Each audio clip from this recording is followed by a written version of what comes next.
മാനസിക സമ്മർദ്ദം അല്ലെങ്കിൽ സ്ട്രെസ് ഇന്ന് എല്ലാവരും തന്നെ നേരിടേണ്ടി വരുന്ന ഒരു പ്രധാന പ്രശ്നമാണ്. ജീവിതത്തിലെ വിവിധ ഘട്ടങ്ങളിൽ നമ്മൾ എല്ലാവരും സമ്മർദ്ദം അനുഭവിക്കാറുണ്ട്. ഓരോരുത്തർക്കും സമ്മർദ്ദം അനുഭവിക്കുന്ന സാഹചര്യങ്ങൾ വ്യത്യസ്തമാണ്. ചിലർക്ക് ജോലിസ്ഥലത്തെ സമ്മർദ്ദം, ചിലർക്ക് കുട്ടികളുടെ പ്രശ്നങ്ങൾ, ചിലർക്ക് കുടുംബ പ്രശ്നങ്ങൾ, സാമ്പത്തിക പ്രശ്നങ്ങൾ, ആരോഗ്യ പ്രശ്നങ്ങൾ എന്നിവയെല്ലാം സമ്മർദ്ദമുണ്ടാക്കുന്ന ഘടകങ്ങളാണ്. കുടുംബത്തിലെ അഭിപ്രായ വ്യത്യാസങ്ങൾ, സാമ്പത്തിക പ്രശ്നങ്ങൾ, ബന്ധങ്ങളുടെ തകർച്ച എന്നിവയും മാനസിക സമ്മർദ്ദം വർദ്ധിപ്പിക്കുന്നു. പ്രശ്നങ്ങളും നമ്മളെ മാനസികമായി ക്ഷീണിപ്പിക്കുകയും വിഷമിപ്പിക്കുകയും ചെയ്യുന്നു. എന്നാൽ ഇതെങ്ങനെ കൈകാര്യം ചെയ്യാം എന്നതാണ് പ്രധാനപ്പെട്ടത്. ഇനി പറയുന്ന കുറച്ച് ടിപ്സുകൾ നിങ്ങൾക്ക് അനുയോജ്യമായത് തിരഞ്ഞെടുക്കുക, പരിശീലിക്കുക. ഇത് നിങ്ങളെ മാനസിക സമ്മർദ്ദം കുറയ്ക്കാനും മാനസിക വിഷമം മാറാനും സഹായിക്കും. 1. ധ്യാനം അഥവാ മെഡിറ്റേഷൻ. ധ്യാനം മാനസിക സമ്മർദ്ദം കുറയ്ക്കാൻ ഏറ്റവും ഫലപ്രദമായ മാർഗങ്ങളിൽ ഒന്നാണ്. ദിവസവും കുറച്ച് സമയം മെഡിറ്റേഷന് മാറ്റിവെക്കുക.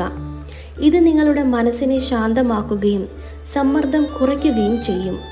മെഡിറ്റേഷൻ്റെ വിവിധ രീതികൾ പരീക്ഷിക്കുക. ഉദാഹരണത്തിന് മൈൻഡ്ഫുൾനെസ്, പ്രാണായാമം എന്നിവ. 2. ടിപ്പ് വ്യായാമം, എക്സസൈസ്. വ്യായാമം ശരീരത്തിനും മനസ്സിനും ഒരുപോലെ നല്ലതാണ്. ദിവസവും കുറച്ച് സമയം വ്യായാമത്തിന് മാറ്റിവെക്കുക. ഇത് നിങ്ങളുടെ ശരീരത്തിലെ എൻഡോർഫിൻസ് എന്ന സന്തോഷ ഹോർമോൺ വർദ്ധിപ്പിക്കുകയും സമ്മർദ്ദം കുറയ്ക്കുകയും ചെയ്യും. നടക്കൽ, ഓട്ടം, യോഗ, സൈക്ലിംഗ് എന്നിവ നിങ്ങളുടെ ദിനചര്യയിൽ ഉൾപ്പെടുത്തുക. 3. നല്ല ഉറക്കം. മനസ്സിന് വിശ്രമം ലഭിക്കാൻ നല്ല ഉറക്കം അനിവാര്യമാണ്. ദിവസവും 7 to 8 മണിക്കൂർ ഉറങ്ങുക. ഉറക്കക്കുറവ് മാനസിക സമ്മർദ്ദം വർദ്ധിപ്പിക്കാം. ഉറക്കത്തിന് മുൻപ് ഇലക്ട്രോണിക് ഉപകരണങ്ങൾ ഒഴിവാക്കുക. ഒരു സ്ഥിരമായ ഉറക്കക്രമം പാലിക്കുക. ഉറക്കത്തിന് അനുയോജ്യമായ പരിസ്ഥിതി സൃഷ്ടിക്കുക. 4. ആരോഗ്യകരമായ ഭക്ഷണം. ആരോഗ്യകരമായ ഭക്ഷണം കഴിക്കുന്നത് നിങ്ങളുടെ മാനസികാരോഗ്യത്തെ നല്ല രീതിയിൽ ബാധിക്കും. പഴങ്ങൾ, പച്ചക്കറികൾ, പ്രോട്ടീൻ എന്നിവ അടങ്ങിയ ഒരു ബാലൻസ്ഡ് ഡയറ്റ് പിന്തുടരുക. കൂടാതെ ജങ്ക് ഫുഡ്, മധുരം, കഫീൻ എന്നിവ കുറയ്ക്കുക. വെള്ളം കൂടുതൽ കുടിക്കുക. അടുത്തത് പ്രാർത്ഥന. പ്രാർത്ഥന മാനസിക സമ്മർദ്ദം കുറയ്ക്കാൻ സഹായിക്കും. നിങ്ങളുടെ വിശ്വാസപ്രകാരം പ്രാർത്ഥിക്കുക. ഇത് നിങ്ങളുടെ മനസ്സിനെ ശാന്തമാക്കും. 6. ഹോബികൾ. നിങ്ങൾക്കിഷ്ടമുള്ള ഹോബികൾ പിന്തുടരുക. പാട്ടുപാടുക, ചിത്രരചന, വായന, യാത്രകൾ എന്നിവ നിങ്ങളുടെ മനസ്സിനെ ശാന്തമാക്കും. ഹോബികൾ നിങ്ങളുടെ സൃഷ്ടിപരമായ കഴിവുകൾ വികസിപ്പിക്കാനും സമ്മർദ്ദം കുറയ്ക്കാനും സഹായിക്കും. നല്ല ചിന്തകൾ മനസ്സിനെ ശാന്തമാക്കാൻ സഹായിക്കും. പ്രതിസന്ധികളെ നേരിടാൻ പോസിറ്റീവ് ചിന്തകൾ വളർത്തുക. പ്രതിദിനം പോസിറ്റീവ് ആഫർമേഷൻസ് ഉപയോഗിക്കുക. നിങ്ങളുടെ വിജയങ്ങൾ കുറിക്കുക. സുഹൃത്തുക്കളും കുടുംബാംഗങ്ങളും ഉള്ള ബന്ധങ്ങൾ മാനസികാരോഗ്യത്തിന് വളരെ പ്രധാനമാണ്. അവരുമായി സമയം ചെലവഴിക്കുക. നിങ്ങളുടെ അനുഭവങ്ങൾ പങ്കിടുക. ഇത് നിങ്ങളുടെ മാനസിക സമ്മർദ്ദം കുറയ്ക്കാൻ സഹായിക്കും. സംഗീതം മനസ്സിനെ ശാന്തമാക്കാൻ സഹായിക്കുന്ന ഒരു മികച്ച മാർഗമാണ്.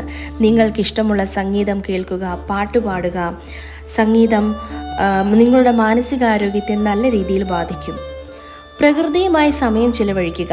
ഇത് നിങ്ങളുടെ മനസ്സിനെ ശാന്തമാക്കുകയും സമ്മർദ്ദം കുറയ്ക്കുകയും ചെയ്യും. ഒരു പർവ്വതയാത്ര, ബീച്ചിൽ സമയം ചിലവഴിക്കൽ, പാർക്കിൽ നടക്കൽ എന്നിവ പരീക്ഷിക്കുക. സമയ നിയന്ത്രണം മാനസിക സമ്മർദ്ദം കുറയ്ക്കാൻ സഹായിക്കും. നിങ്ങളുടെ ദിവസവും പ്രവർത്തനങ്ങൾ പ്ലാൻ ചെയ്യുക. പ്രാധാന്യം നൽകേണ്ട കാര്യങ്ങൾക്ക് മുൻഗണന നൽകുക. ഇത് നിങ്ങളുടെ സമ്മർദ്ദം കുറയ്ക്കാൻ സഹായിക്കും. ഹാസ്യം മനസ്സിനെ ശാന്തമാക്കാൻ സഹായിക്കുന്ന ഒരു മികച്ച മാർഗമാണ്. ഒരു നല്ല കോമഡി ഷോ കാണുക, സുഹൃത്തുക്കളുമായി ചിരിക്കുക. ഹാസ്യം നിങ്ങളുടെ മാനസികാരോഗ്യത്തെ നല്ല രീതിയിൽ ബാധിക്കും. സ്വയം പരിചരണം മാനസികാരോഗ്യത്തിന് വളരെ പ്രധാനമാണ്. നിങ്ങളുടെ ഇഷ്ടങ്ങൾ, ആവശ്യങ്ങൾ പരിഗണിക്കുക. ഒരു സ്പാ ഡേ, ഒരു നല്ല പുസ്തകം വായിക്കുക. നിങ്ങളുടെ ഇഷ്ടങ്ങൾ പിന്തുടരുക. വലിയ ലക്ഷ്യങ്ങൾ നിശ്ചയിക്കുക. അവ നേടാൻ ശ്രമിക്കുക. ഇത് നിങ്ങളുടെ ജീവിതത്തിൽ ഒരു ലക്ഷ്യം നൽകുകയും സമ്മർദ്ദം കുറയ്ക്കുകയും ചെയ്യും. മാനസിക സമ്മർദ്ദം വളരെ കൂടുതലായാൽ ഒരു മാനസികാരോഗ്യ വിദഗ്ധൻ്റെ സഹായം തേടുക. അവർ നിങ്ങളെ ശരിയായ മാർഗത്തിൽ നയിക്കും. കൂടാതെ നിങ്ങളുടെ പ്രിയപ്പെട്ടവരുമായി സംസാരിക്കുക. നിങ്ങളുടെ പ്രശ്നങ്ങൾ പങ്കിടുക.